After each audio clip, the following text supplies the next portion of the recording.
Assalamualaikum warahmatullahi wabarakatuh.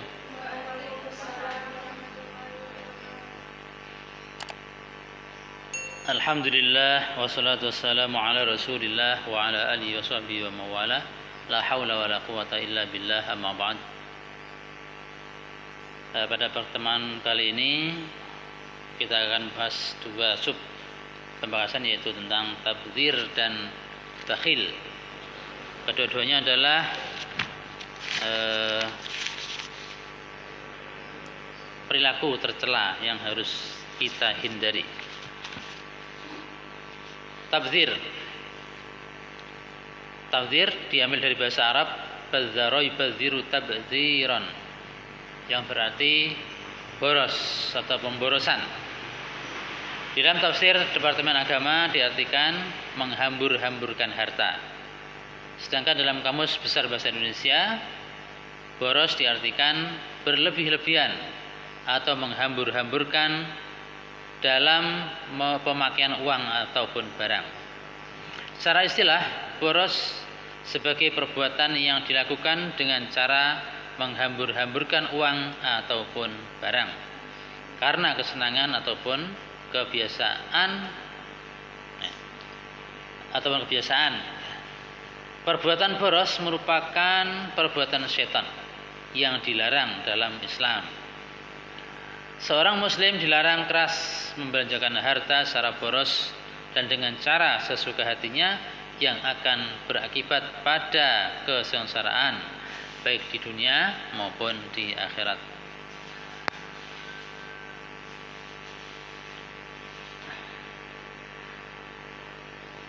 Bentuk-bentuk sikap tabdzir adalah suatu kecelakaan yang besar, wailun, kecelakaan yang besar bagi orang yang beranggapan bahwa kemewahan kehidupan dunia adalah suatu yang menyenangkan dan membahagiakan. Memang benar, kemewahan dunia adalah suatu yang membahagiakan, tapi adalah kebahagiaan yang semu. Sebab kebahagiaan yang sesungguhnya, yang sejati adalah kebahagiaan hidup di akhirat, di surga. Setiap orang selalu berpikir dan berusaha sekuat tenaga untuk meraihnya tanpa memperhatikan ketentuan agama. Pola berpikir materialis dan kapitalis telah menguasai pikirannya. Anggapan dan keinginan seperti itu sampai sekarang terus mewarnai sebagian masyarakat.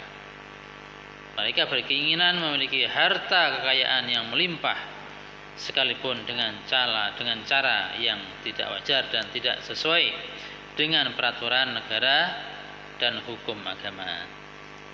Akibatnya timbullah kecurangan di mana-mana yang merugikan semua pihak.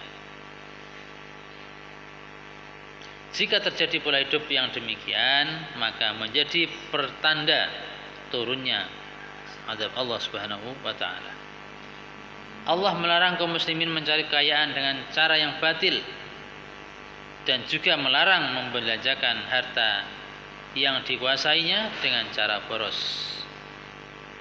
Mendapatkan uang, mendapatkan kekayaan dengan cara yang batil dilarang, membelanjakan dengan cara yang boros juga dilarang. Larangan dimaksudkan untuk agar setiap muslim dapat mengatur nilai pengeluaran sesuai dengan keperluan sebagaimana ditentukan oleh agama. Tidak boleh membelanjakan hartanya secara boros hanya untuk kesenangan semata dan menuruti hawa nafsunya. Sikap boros akan menimbulkan kesengsaraan di dunia dan di akhirat. Allah mengarahkan bagaimana cara kita membelanjakan harta, sebagaimana Rasulullah SAW juga menegaskan bahwa bukan hanya dalam makan dan minum adanya pemborosan, akan tetapi dalam beribadah pun bisa terjadi. Dari Ibnu Umar radhiyallahu anhu, qala ra'a Rasulullah sallallahu alaihi wasallam rajulan yatawaddau. Faqala la tusrif, la tusrif. Rasulullah melihat seseorang sedang berwudu, kemudian Rasulullah menegurnya, janganlah kamu berlebih-lebihan, jangan kamu berlebih-lebihan. Di dalam surah Al-A'raf ayat 26 hingga 27 Allah berfirman, wa atizal qurba haqqahu wal miskina wa banas sabili wa la tubadzir tabdzira innal mubadzirina kanu ikhwana syayatin wa kana syaitanu lirabbih kafura. Dan berikanlah kepada keluarga-keluarga yang dekat akan haknya, kepada orang miskin dan orang yang dalam perjalanan, dan janganlah kamu menghambur-hamburkan hartamu secara boros. Sesungguhnya pemboros-pemboros itu adalah saudara-saudara setan, dan setan itu adalah sangat ingkar kepada Tuhannya. Allah menjelaskan bahwa setan sangat ingkar kepada Allah, yaitu kepada nikmatnya, dan tidak mau bersyukur kepadanya, bahkan membangkang atas apa yang diperintahkan dan menggoda manusia untuk melakukan perbuatan yang keji dan mungkar.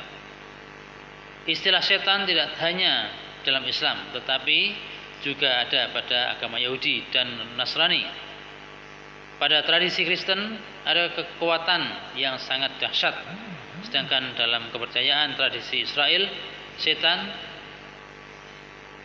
Beelzebub berarti lawan atau musuh.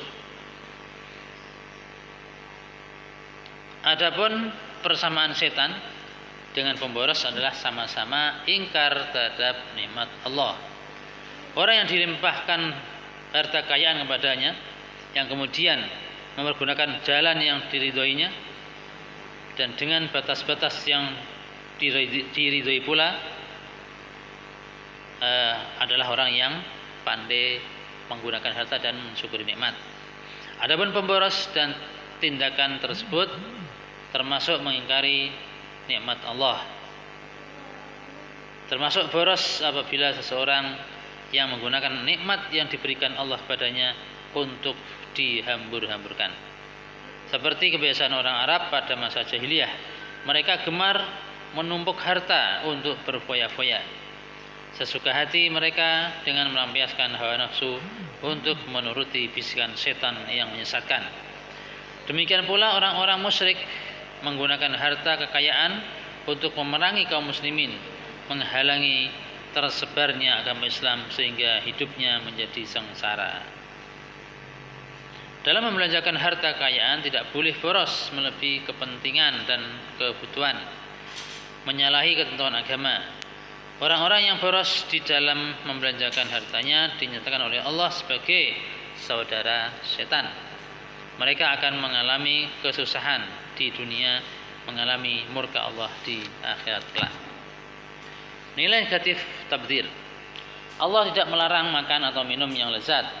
Demikian pula tidak ada larangan berpakaian yang indah, berdandan dan berhias yang dihalalkan oleh Allah. Agama membolehkan itu semua selama tidak boros. Orang-orang beriman diperbolehkan menikmati makan makanan atau minuman yang baik dan lezat selama tidak menimbulkan sikap pemborosan. Allah telah memberikan isyarat dalam Al-Quran bahwa akibat kesombongan dan kecongkakannya, maka Qarun berikut harta kekayaan yang menjadi kebanggaan dan keangkuhannya dibenamkan oleh Allah ke dalam perut bumi. Tidak ada seorang pun yang dapat menolong dari azab Allah.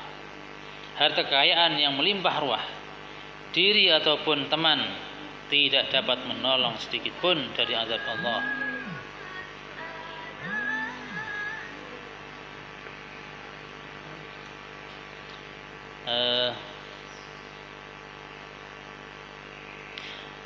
Di dalam surah Al-Qasas ayat 81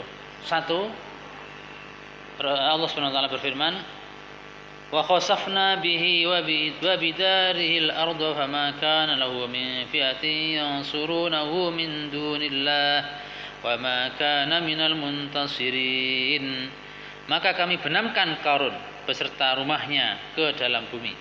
Maka tidak ada baginya satu golongan pun yang menolongnya terhadap azab Allah.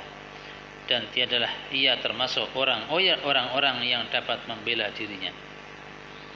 Pamer kekayaan dan berjiwa sombong akan menyebabkan kehancuran pada diri sendiri karena tidak mempunyai kontrol pribadi dan sosial. Jika kontrol tersebut tidak ada, maka akan berakibat menimbulkan sikap pemborosan yang dilarang dalam Islam. Kemudian berikutnya, sikap bakhil.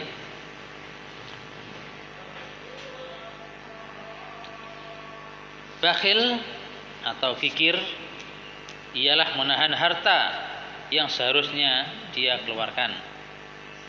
Al-Jurjani dalam kitab At-Ta'rifat mendefinisikan bakhil dengan menahan hartanya sendiri, yakni menahan memberikan sesuatu pada diri dan orang lain yang sebenarnya tidak berhak untuk ditahan atau dicegah, misalnya uang, makanan, minuman, dan lain-lain. Ketika orang memiliki uang, makanan atau minuman yang semestinya bisa diberikan kepada yang membutuhkan, kemudian enggan untuk memberikannya, maka ia adalah bakhil. Dalam tafsir Al-Maraghi jilid 4, Mustafa Al-Maraghi menjelaskan, bakhil adalah tidak mau menunaikan zakat dan enggan mengeluarkan harta di jalan Allah. Sebagai contoh, dia mempunyai kemampuan untuk membayar zakat, tapi dia tahan, tidak menunaikannya. Atau dia seorang yang memiliki banyak harta, tapi manakala datang fakir miskin untuk meminta haknya, justru tidak dia beri. Bakhil adalah sifat yang tercela, karena sifat ini terlahir dari godaan syaitan. Bakhil dijadikan oleh syaitan sebagai jalan untuk menuju jalan ke neraka. Tentang larangan bakhil antara lain surah Al-Isra ayat 29 hingga 30. Al-Isra ayat 29 hingga 30.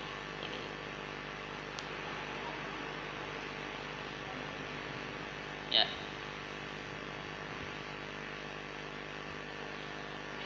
Wala taj'al yadaka maghlulatan ila unuqika.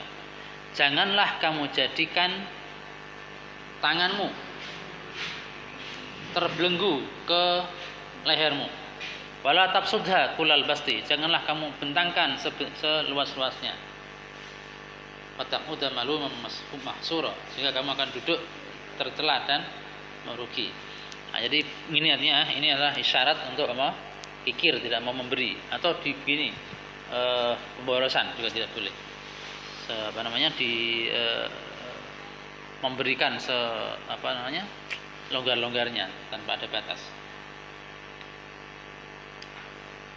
Inna rabbaka yabsutu rizqa liman yasha wa yaqdir.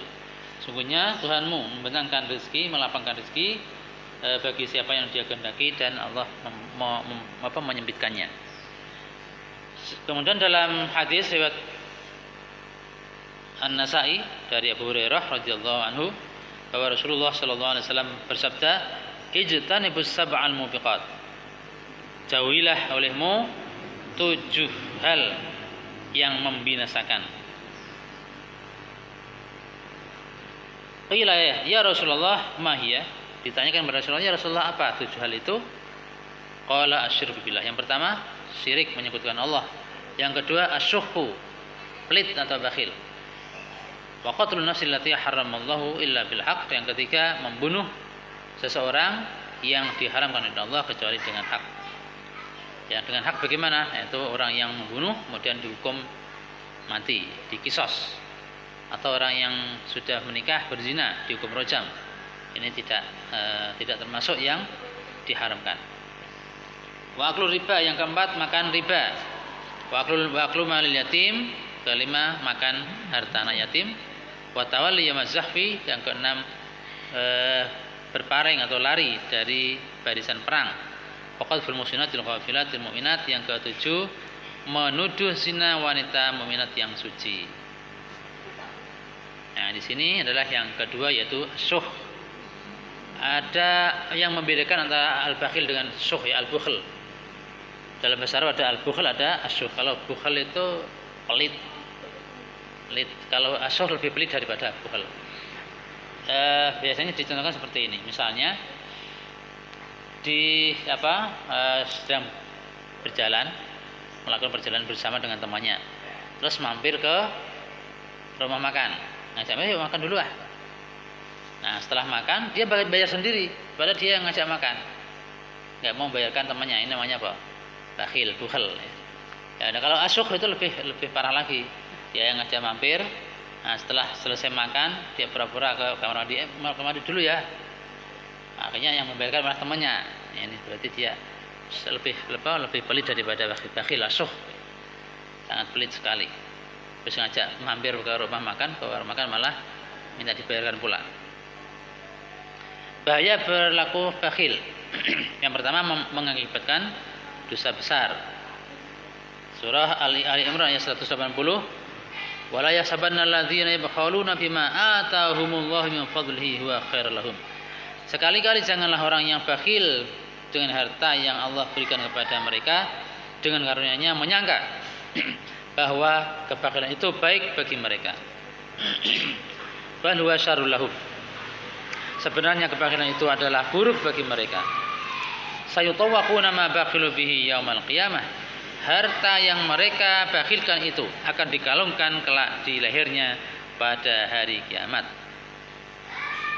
Kemudian yang kedua, terpedaya dengan tipu daya setan. Asy-syaitanu ya'idukumul faqra wa ya'murukum bil fahsya. Wallahu ya'idukum maghfiratan minhu wa fadla wallahu wasi'un alim. Setan menjanjikan menakut-nakuti kamu dengan kemiskinan dan menyuruh kamu berbuat kejahatan atau kikir. Sedang Allah menjadikan untukmu ampunan daripadanya dan karunia. Allah maha luas karunia-Nya, lagi maha mengetahui. Yang ketiga, bakhil penghalang masuk surga. La yadkhulul jannata khubbun